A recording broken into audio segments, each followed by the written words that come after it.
2074 question number 7 मा 2 मार्क्समा सोधिएको question हो, जुन स्टोक भ्यालुएसनको क्वेसन हो। र लास्ट भिडियोमा मैले स्टोक भ्यालुएसनमा जति पनि फर्मुलाहरूको युज हुन्छ त्यो सम्पूर्ण फर्मुलाहरू कन्सेप्टहरू सम्पूर्ण पढाइसकेको छु भिडियो क्लास 1 र 2 मा। अब वर्ल्ड इज गोल्डको अब क्वेसनहरू विगतमा सोधिएको क्वेसनहरूको सोलुसन 1 बाई 1 गरेर म हेराउन गइरहेको छु।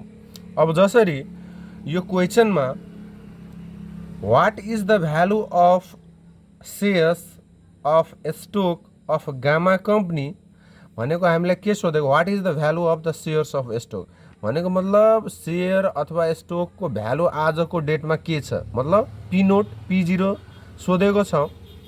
To investor who requires 16% rate of return, र रेट अफ रिटर्न कति छ हामीलाई दिएको क्वेसनमा 16%, 16% रेट अफ रिटर्न हुन्छ। इफ गामा एक्सपेक्टेड डिभिडेन्ड भनेको एक्सपेक्टेड डिभिडेन्ड भन्नाले मैले यसको वर्डहरू पनि लेखाइदिएँ। एक्सपेक्टेड डिभिडेन्ड भन्नाले D1 र क्वेसनमा हामीलाई डिनोट पनि गरिदिएछ D1 हामीलाई दिएको छ 20। Assume earning and dividend are expected to grow a compounded annual rate 6% र ग्रोथ रेट पनि हामीलाई कति दिएको छ 6%। यो क्वेसनलाई सबभन्दा पहिला हामीलाई चिन्ह जान्नु पर्यो, यो जीरो ग्रोथ मोडलको हो कि यो कन्स्ट्यान्ट मोडलको हो कि र यो सुपर नर्मल ग्रोथ मोडलको हो। क्वेसनमा हामीलाई के दिएको छ, केस दिएको छ, ग्रोथ रेट पनि दिएको छ, D1 पनि दिएको छ। क्वेसनलाई हेर्दाखेरि हामीलाई ग्रोथ रेट एउटै दिएको छ भनेदेखि हामीलाई यो कन्स्ट्यान्ट मोडलको क्वेसन भयो। र कन्स्ट्यान्ट मोडलको क्वेसनलाई सोलुसन कसरी गर्ने भनेदेखि म सोलुसन तर्फ गइरहेको छु। 2074 क्वेसन नम्बर 7 यो सोलुसन सबभन्दा पहिले गिभन हामीलाई सबभन्दा पहिले के भनेको थियो क्वेसनले, value of share or stock, value of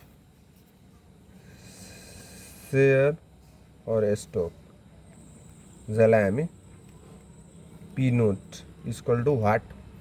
अब त्यसपछि हामीलाई के दियो, त्यसपछि investor require rate of return, investors required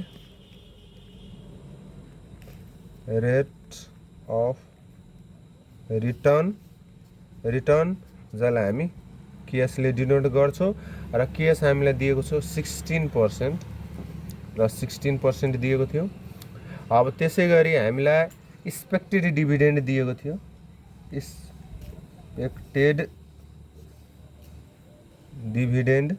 expected डिभिडेन्डलाई हामी D1 ले डिनोट गर्छौँ। यो D1 हामीलाई कति दिएको छ भनेदेखि ₹20। अब त्यसै गरी हामीलाई के दिएको छ, ग्रोथ रेट पनि दिएको छ।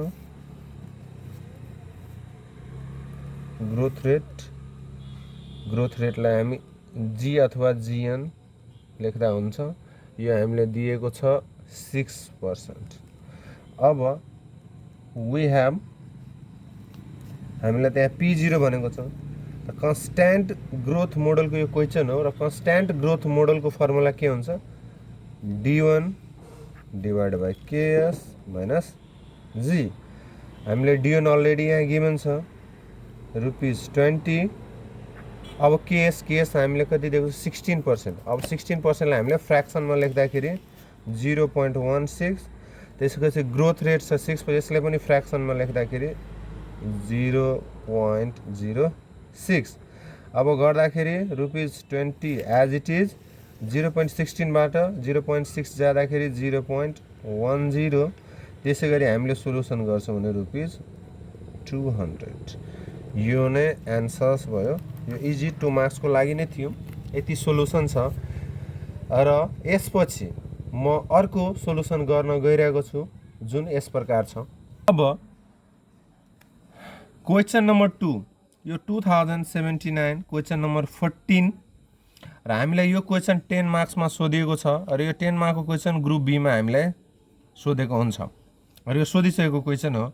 Everest company current stock price, Everest company को करेन्ट स्टक प्राइस हामीले दिएको छ कति 360 दिएको छ एन्ड इट्स लास्ट डिभिडेन्ड यहाँ हेर्नुहोस् यो लास्ट डिभिडेन्ड वर्डले के जनाउँछ यो पास्ट टेन्समा छ भनेदेखि यो D0 भयो D0 कति छ 24 in view of the company strong financial position हेर्दाखेरि कम्पनीको के छ फाइनेन्सियल पोजिसन स्ट्रङ रहेछ एन्ड इट्स कन्सिक्वेन्ट ल रिस्क र यसमा जोखिम पनि कम रहेको छ it's require rate of return र यसको रिक्वायर रेट अफ रिटर्न हामीलाई क्वेसनले कति प्रोभाइड गरेको छ 12% प्रोभाइड गरेको छ if dividend are expected to grow at constant rate in future फ्युचरसम्म हामीले कन्स्ट्यान्टै रेटले के गरिरहेको छ भनेदेखि डिभिडेन्ड ग्रो हुन्छ and if require rate of return in remains constant भनेपछि यो कति छ 12% छ what is company expected stock price in 5 year from now भनिरहेको छ भनेको मतलब हामीलाई P5 यहाँ निकाल्न सोधिरहेको छ प्राइस इन 5 इयर कति हुन्छ एक्सपेक्ट गर्न भनेको छ 5 वर्षमा जति प्राइस हुन्छ त्यो कति हुन्छ भनेको एक्सपेक्टेड प्राइस इन 5 इयर निकाल्न हामीलाई सोधिरहेको छ र अर्को कुरा यो क्वेसन हेर्दाखेरि हामीलाई यो क्वेसनमा ग्रोथ रेट मिसिङ छ किनभने ग्रोथ रेट त हामीलाई कन्स्ट्यान्ट रेटले बढ्दै जान्छ फ्युचरसम्म तर कति पर्सेन्टले बढ्छ क्वेसनले प्रोभाइड गरेको छैन त यो क्वेसनलाई म अब सोलुसन गर्न गइरहेको छु यो 2079 क्वेसन नम्बर 14 सोलुसन गर्न गइरहेछौँ सबभन्दा पहिले हामीले क्वेसनको गिभन टिप्नुपर्छ र गिभन हामीलाई यस प्रकार दिएको छ के दिएको छ भने करेन्ट स्टक प्राइस हामीलाई दिएको छ करेन्ट स्टक प्राइस र करेन्ट स्टक प्राइसलाई P नोट जसलाई हामी P0 भन्छौँ हामीलाई कति प्रोभाइड गरेको छ भनेदेखि 360 त्यसै गरिकन लास्ट डिभिडेन्ड हामीले दिएको छ लास्ट डिभिडेन्ड वर्ड पास्ट टेन्समा छ लास्ट इयरको डिभिडेन्ड छ जसलाई हामीले D0 ले डिनोट गर्छौँ र D0 हामीलाई कति दिएको छ भनेदेखि 24 रुपीज त्यसै गरिकन हामीलाई के दिएको छ भनेदेखि रिक्वायर्ड रेट अफ रिटर्न दिएको छ required rate of return require rate of रिटर्नलाई हामी KS ले डिनोट गर्छौँ र KS हामीलाई 12% प्रोभाइड गरेको छ 12% और 0.12 फ्र्याक्सनमा म यही चेन्ज गरिदिएँ अब त्यसै गरिकन हामीलाई कन्स्ट्यान्ट ग्रोथ रेट भनेको छ क्वेसनमा फ्युचरसम्म कन्स्ट्यान्ट ग्रोथ रेट हुन्छ र त्यो रिमेन कन्स्ट्यान्ट नै रहन्छ र त्यसै गरिकन हामीलाई के निकाल्न भनेको छ भनेदेखि यो क्वेसनमा expected stock price expected stock price expected stock price in year 5 जसलाई हामी P5 ले डिनोट गर्छौँ यो हामी व्हाट लेख्छौँ र क्वेसनलाई हेर्दाखेरि यो क्वेसन भनेको हामीलाई ग्रोथ रेट जुन छ त्यो फ्युचरसम्म कन्स्ट्यान्ट रहन्छ भनेपछि ग्रोथ रेट एउटै दिएको छ अब ग्रोथ रेट एउटा छ भनेदेखि मेरो लास्ट भिडियो हेर्नु होला ग्रोथ रेट यदि एउटा छ भनेदेखि त्यो कन्स्ट्यान्ट ग्रोथ रेट मोडलको हुन्छ र कन्स्ट्यान्ट ग्रोथ रेट मोडलको हामीलाई फर्मुला के हुन्छ भनेदेखि जस्तै हामीले वी ह्याभ सबभन्दा पहिले अब P5 को फर्मुला ड्राइभ गर्न सिकाएको छु के हुन्छ भनेदेखि D6 KS माइनस G हुन्छ अब यो D6 त हाम्रो छैन हाम्रो त यहाँ D0 छ त यसलाई हामी फेरि ड्राइभ गर्छौँ D0 1 प्लस G को पावर 6 KS माइनस G अब यसमा यो फर्मुलामा हामीलाई G के छ मिसिङ छ अब वर्किङ नोटबाट हामी के गर्छौँ G फाइन्ड आउट गर्छौँ वर्किङ नोट अब यो वर्किङ नोटबाट हामी सबभन्दा पहिले क्याल्कुलेसन अफ ग्रोथ रेट ल हामी ग्रोथ रेट फाइन्ड आउट गर्छौँ अब ग्रोथ रेट फाइन्ड आउट गर्नको लागि यो क्वेसनको मोडल अनुसार यो कन्स्ट्यान्ट ग्रोथ रेट मोडल हो र कन्स्ट्यान्ट ग्रोथ रेट मोडलको फर्मुला के हुन्छ P0 equal to P0 is equal to D0 1 plus G अथवा D1 बाई KS माइनस जी पनि यसलाई लेख्न सकिन्छ र KS माइनस जी। अब यो फर्मुलाबाट हामी जी को भ्यालु फाइन्ड आउट गर्छौँ। प्राइस हामीलाई क्वेसनले प्रोभाइड गरेको छ P0 360 र D0 हामीलाई क्वेसनले प्रोभाइड गरेको छ ₹24 र 1 plus g as it is. त्यसै गरिकन केएस हामीलाई प्रोभाइड गरेको छ 0.12 र यो जी भनेको एज इट इज। अब हामी सोलुसन गर्छौँ, क्रस मल्टिप्लाई गर्छौँ। अब क्रस मल्टिप्लाई गरेर हेर्दाखेरि अब म हेर्छु क्रस मल्टिप्लाई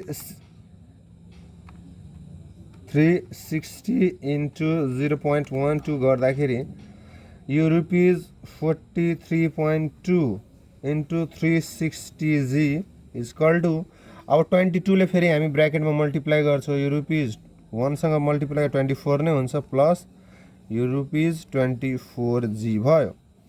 अब हामी इक्वेसनलाई सल्भ गर्छौँ। हामी के गर्छौँ भनेदेखि यो ₹43.2 लाई जस्ताको त्यस्तै र हामीले राइट साइडबाट 24 लाई हामी लेफ्ट साइड ल्याउँछौँ भनेदेखि प्लसबाट के हुन्छ यो माइनसमा चेन्ज हुन्छ 24 हुन्छ। त्यसै गरी यो ₹24G हामी लेख्छौँ र राइट साइडबाट माइनस 360 लाई हामीले लेफ्ट साइडबाट राइट साइडमा लदाखेरि माइनसबाट यो प्लस हुन्छ र 360G हुन्छ। अब हामी के गर्छौँ 24 लाई माइनस गर्छौँ, घटाउँदाखेरि यो ₹19.2 आउँदो रहेछ र यो जोड्दाखेरि आउँछ ₹384G आउँछ र यहाँबाट हामी जी फाइन्ड आउट गर्दाखेरि ₹19.2 डिभाइड बाई ₹384 और यसलाई हामीले भ्यालु गर्दाखेरि 384 गर्दाखेरि यो आउँछ 0.05 जसलाई हामी लेख्छौँ 5%। अब यो भ्यालु हामी के गर्छौँ यहाँ पुट गर्छौँ। ल अब D0 हाम्रो छ कति, D0 हामीलाई दिएको छ ₹24 यो 1 अनि जी को पावर हामी भर्खरैले निकाल्यो 0.05 पावर 6 KS हाम्रो छ 0.12 जी भनेको 0.05। अब यसलाई हामी सोलुसन गर्छौँ भनेदेखि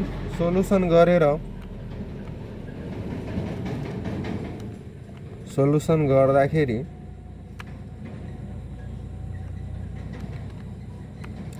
माथिमा हाम्रो ₹32.162 आउँदो रहेछ र तल हामीलाई 0.07। अब यसलाई हामीले डिभाइड गर्दाखेरि 0.07 ले गर्दाखेरि यो हाम्रो आउँछ ₹459.46। यो नै जुन हाम्रो फाइनल आन्सर हुन्छ। जुन 5 वर्षमा जुन हाम्रो स्टोकको प्राइस हुन्छ ₹459.46 हुँदो रहेछ। हामी यसरी प्रेजेन्टेसन यदि इक्जाममा हामीले गरेर आउँछौँ भनेदेखि 10 मा 10 मार्क्स नै पाउँछौँ र जुन यो अनुसार छ। अब यसपछि अर्को पनि सोलुसन म गरेर 1 बाई 1 सबैको जति ओल्ड इज गोल्डमा सोधिएको क्वेसनहरू छ सबको म सोलुसन यसरी दिने नै छु। यदि भिडियो मन परेको छ भने लाइक शेयर र सब्स्क्राइब गरिदिनु होला। धन्यवाद।